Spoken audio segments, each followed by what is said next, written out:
So, um, not the other day, maybe, I don't know, a week or two ago, I went to Donskoy Cemetery in Moscow to visit the uh, internment spots of my cousins, and who I never met because of the Cold War and the filthy traitors and murderers in the West. Um, and along with that, I ended up visiting what is known as Communal Grave Number One. And after going there for, I think it's maybe the third time, and then talking to some people about having visited there, the thought occurred to me, well, what exactly is Communal Grave Number One? And I knew vaguely that those who had been repressed in the 1930s were buried there, chiefly in the year of 1937, which was the height of the um,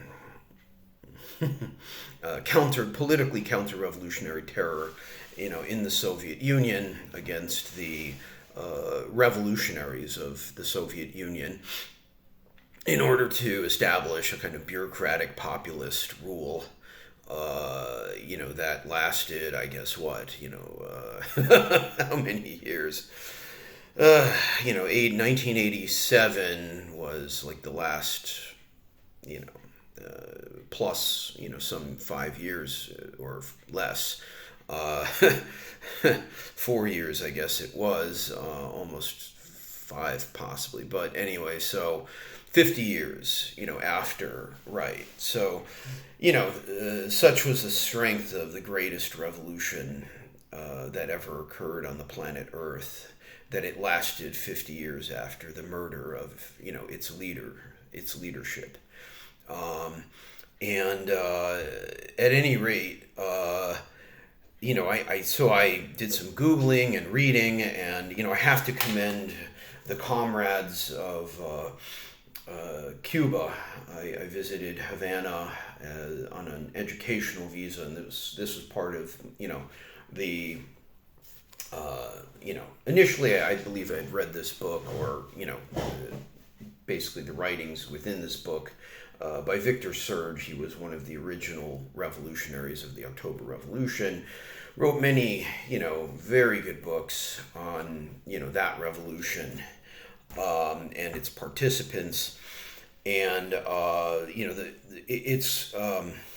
it's touching that how many years after the Cuban Revolution, 2000 would have been the 40th year, and now 25 plus 25 years, like 65 years after the Cuban Revolution. It shows you the Cuban Revolution is almost dead, frankly.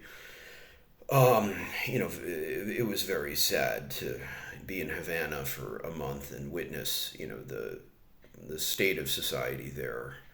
In large part, thanks to the embargo, and then the betrayal of the scum, like Gorbachev and Yeltsin, excuse me, and behind them the scum of the West, who betrayed our revolutions. But they still had enough revolutionary elan to offer this book and Lenin's final fight, maybe ironically published by Pathfinder Press, the old Socialist Workers' Party of the USA, which at one time was like the leading section of the Fourth International. And so the Cubans, have not, given up the truth of our history of the last, from the last 100 years. And in this book that, again, the Cuban comrades, wonderfully sold to me for half price, given the exchange rate, too. As a red Jew, I have to, note that, But in it, basically, it details the murder of the leadership of the revolution in 1936. And then these leaders included Zinoviev, Kamenev, Tukhachevsky, Meyerhold, Babel, and Tretyakov. And these are very well-known names among people who here in the former Soviet Union who are educated, and even maybe among the masses, certainly, my age group, I'm 57 now, and older probably would know these names. But the book, Serge, writes about the murder, and he writes, on August 19th, 1936, the 16 defendants in the Zinoviev, Kamenev, Ivan Smirnov trial appeared before the Supreme Military Tribunal. On the 24th, they were condemned to death, and on the 25th, executed. Large newspapers ran a story presenting a striking air of probability. It is in all likelihood true. Kamenev was permitted to speak with his family. He received his wife, Trotsky's sister, his niece, and his daughter. His family was astonished to see the mask of death on his face. In a spent, weary voice, Kamenev said to them, "I shall probably go on a long voyage." Kamenev was shot first. He did not resist, offered no complaint. He left his cell in silence.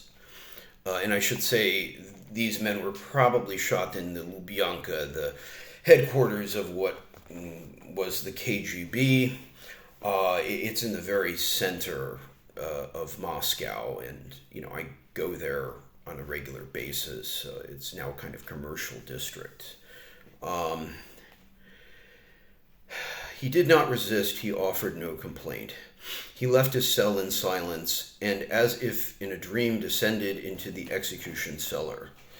After the first revolver shot, fired apparently from behind, he let out an "ah" of stupefaction and fell. He was still alive. Lieutenant Vasvikov, who was present, cried out in a hysterical voice, "Finish him!" and gave the dying man a kick with his boot. A second bullet in the head finished Kamenev.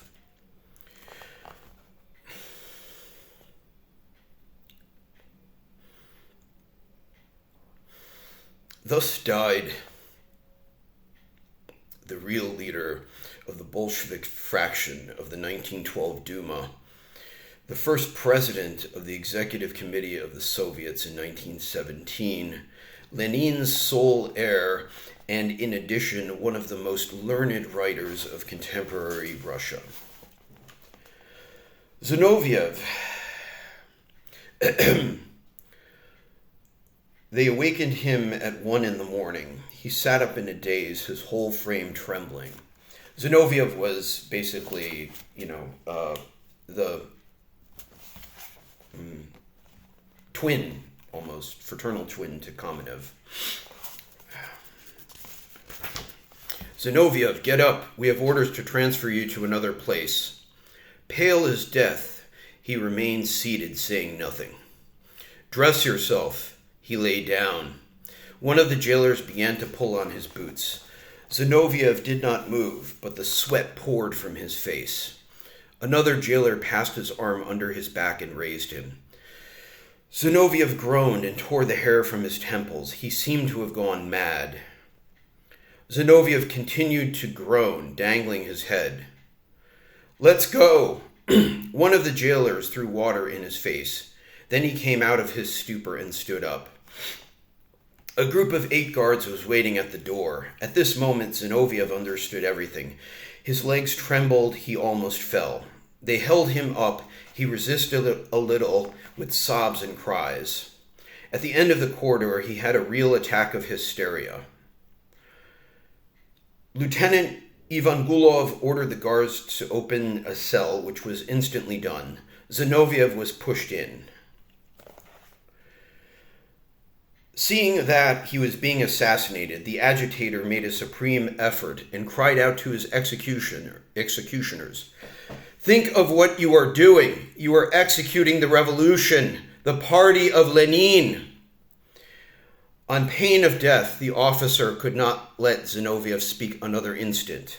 The lieutenant took him by the hair with his left hand, made him bow his head, and with his right hand fired a bullet into his brain.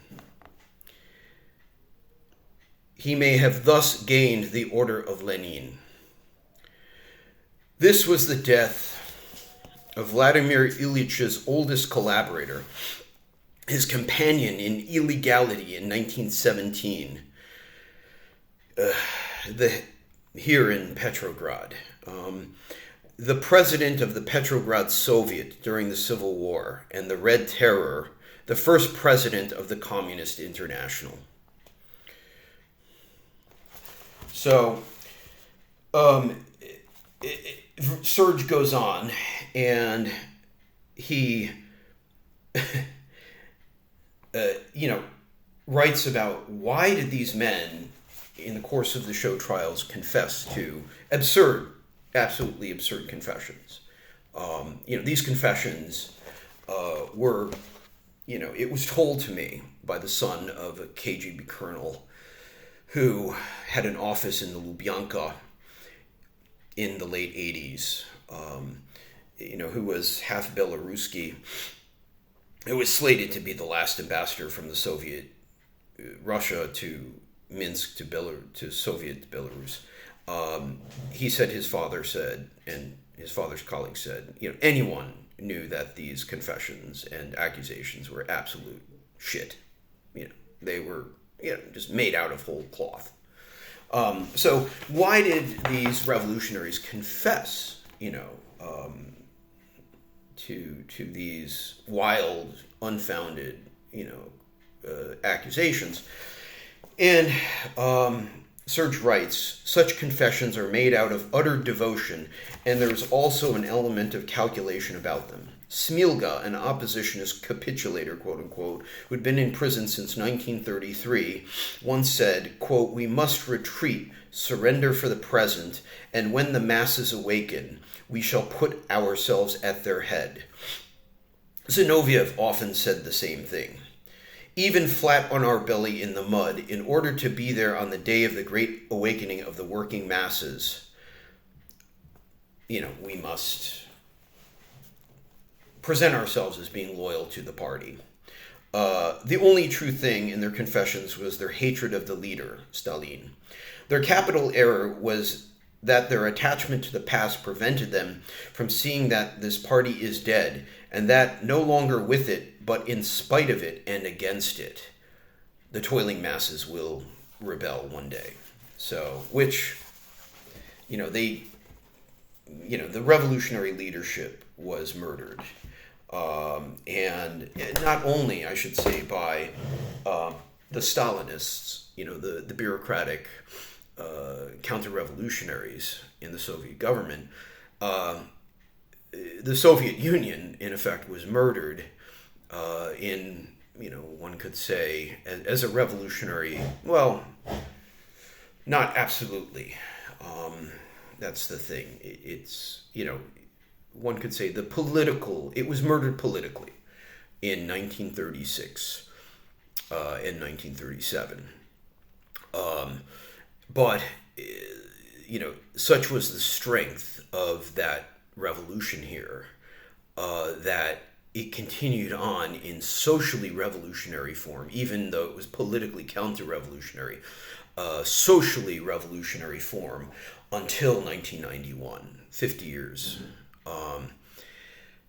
So, is that right? 37 to 80? Yeah, more than 50 years. And in 1939, kind of in a dark irony, I suppose, the Soviet Union signed, after the West had signed, more than a dozen, non-aggression pacts with the Soviet with Nazi Germany, goading Nazi Germany to attack the Soviet Union, which they hated, had a mortal hatred of, because it represented the liberation of the masses led by a dictatorship of the working class, and they're quite frankly, the killing of reptiles and cockroaches, like what headed and now head the West, which we see today. They're trying to murder the former Soviet Union again, and 1.6 million Ukrainian murdered or killed are is now the result of their continued betrayal. There's 20%, 1 out of 5, and I think in the West need to be shot or put in a gulag, because of the what has happened in the last 100 years. And so, what else to say? And so, for me, this isn't only symbolic, right? And I should note, so in 1939, Moisey Sergeyevich Gurevich, the son of rich merchants, Jewish merchants from Mogilov, who grew up in Moscow, 30 minutes walk from the Kremlin, became a lieutenant in the Red Army, liberated our town, came back to Belarus, his ancestral lands, liberated our town in occupied Western Soviet Belarus, and was part of a wave with the NKVD and the People's Militias, which were 2/3 Jewish and peasant, helped to arrest, repress, shoot, exile, the Polish occupiers there and their collaborators. As a result of all of that, my cousin Ita was saved by marrying him in January of 1940 and returning to Moscow. However, her family, our whole families, who knows, were they 50 people, were they 100 people? I don't know that I'll ever know that that answer, but they were all wiped away from the face of the earth by the capitalists, by the fucking traitors of the West. And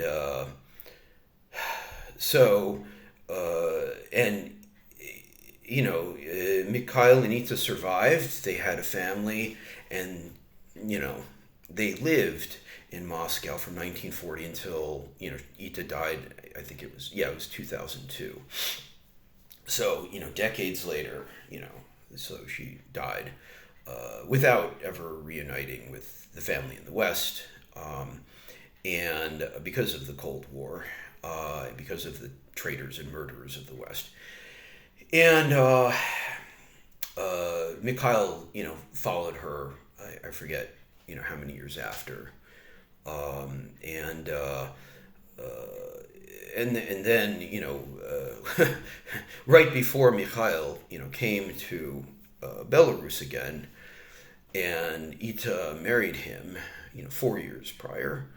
The political leadership of the Bolshevik or of the October Revolution was murdered by, take your pick. The bureaucrats of the Soviet Union, behind them the Western capitalists, the Babits, the Freikorps, the DSA socialist filth, who betrayed the October Revolution, who betrayed the Soviet Republic, and betrayed the Jews, to death, including FDR, including Chamberlain and Churchill, and I guess it was Laval, the head of France. They're disgusting cockroaches, and their heirs, von der Leyen, Starmer, Macron, they're all disgusting roaches. Hopefully they'll be strung up by the masses, I hope. And So, um, what else to say? Yeah. So, um, that communal grave, number one, it was, the ashes, the bodies, I should say, in 1936. Um, what was the date? August 1936, 25th executed. August 25th executed. So, sometime after August 25th, the bodies of these men, I believe 16 of them, were transported to the crematorium next to the columbarium where my cousins are interred. The bodies were incinerated into ash. The ashes were then dumped into the communal grave number one, 50 meters from where my cousins, Ita and Mikhail, are interred. So, and again, it was Zinoviev, Kamenev, but also Tukhachevsky, the greatest general the Red Army ever had, Meyerhold, the greatest theater director, Babel, one of the greatest writers, Tretyakov, who I believe the Russian National Art Gallery is now named for, and many, many others. I think there's like, I don't know, 5,000 or 10,000 basically revolutionaries. Yeah, their ashes are, were dumped there. And yeah, so, and so, it's all of a piece in terms of the life of the Soviet Union and the life of Moscow and the revolution, then kind of counter-revolution in the Soviet Union, and so that's to me, what else can one say? That was politically the end of the revolution, and then the next 55 years, everything, operated on autopilot.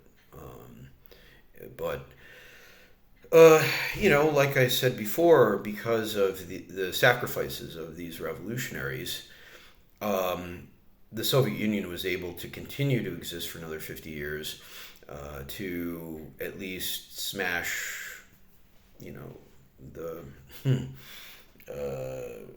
one form of the fascism. Basically, they smashed fascism by 1945. Then the hyenas had to go into the shadows with George H.W. Bush and the Dulles brothers and all of that filth, the West German filth, etc. The English MI6 filth, who were then attacked by heroes like Kim Philby.